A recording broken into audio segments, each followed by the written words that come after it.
Hi friends, இப்போ சிம்பிளாக நெத்திரி கருவாடு வச்சு ஒரு டிஷ் பண்ண போகிறேன். அதுக்கு தேவையான பொருள் என்னென்னு பார்க்கலாம்.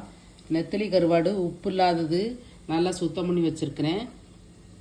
காஞ்ச மிளகா, கடுகு உளுந்தம் பருப்பு, வெள்ளைப்பூடு இடித்து வச்சுருக்கேன், கருவேப்பிலை, அதுக்கு தேவையான அளவுக்கு உப்பு. இப்போ கடாய் வச்சாச்சு.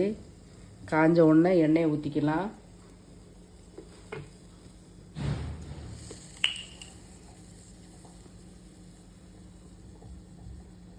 இதுக்கு தேவையான அளவு நான் எண்ணெயை ஊற்றிக்கிறேன்.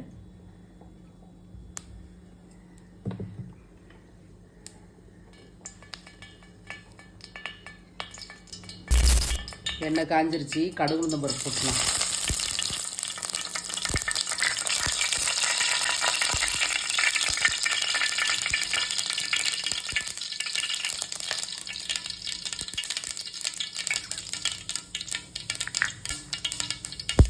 கடுகு நல்லா வெடிச்சிருச்சு. காஞ்ச மிளகா போட்டுக்கணும்.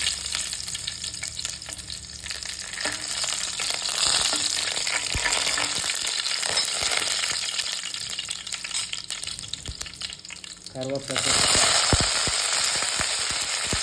இடிச்சு வச்ச பூண்டை போட்டுக்கணும்.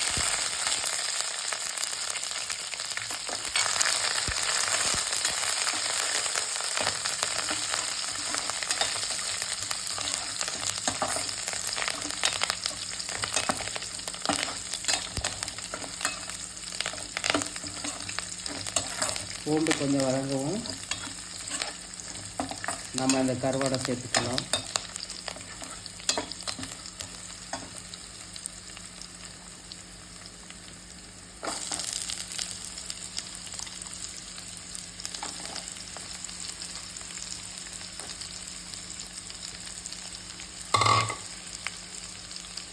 இதுக்கு தேவையான அளவு கொஞ்சமாக உப்பு போட்டுக்கலாம்.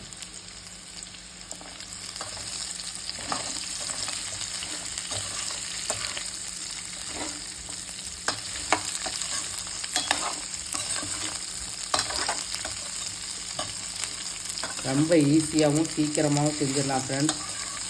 நல்லா டேஸ்ட்டாக இருக்கும்.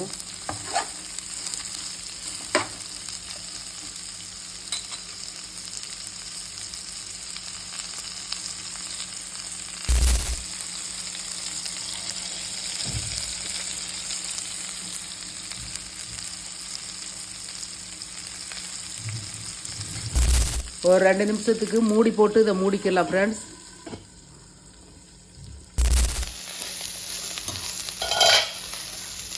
இடையில கிண்டி விட்டுட்டே இருக்கணும் ஃப்ரெண்ட்ஸ், இல்லைன்னா பிடிச்சிரும், கருகிரும்.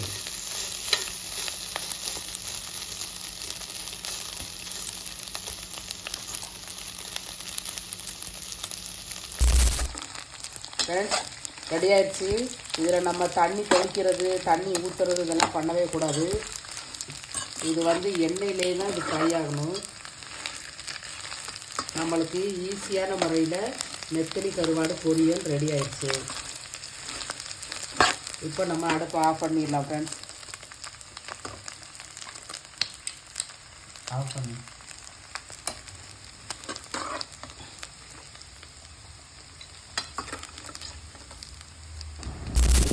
ஃப்ரெண்ட்ஸ், அருமையான நெத்திலி கருவாடு பொரியல் ரெடி ஆயிடுச்சு. பிடிச்சா லைக் பண்ணுங்கள், ஷேர் பண்ணுங்கள், எங்கள் சேனலுக்கு சப்போர்ட் பண்ணுங்கள். தேங்க்யூ.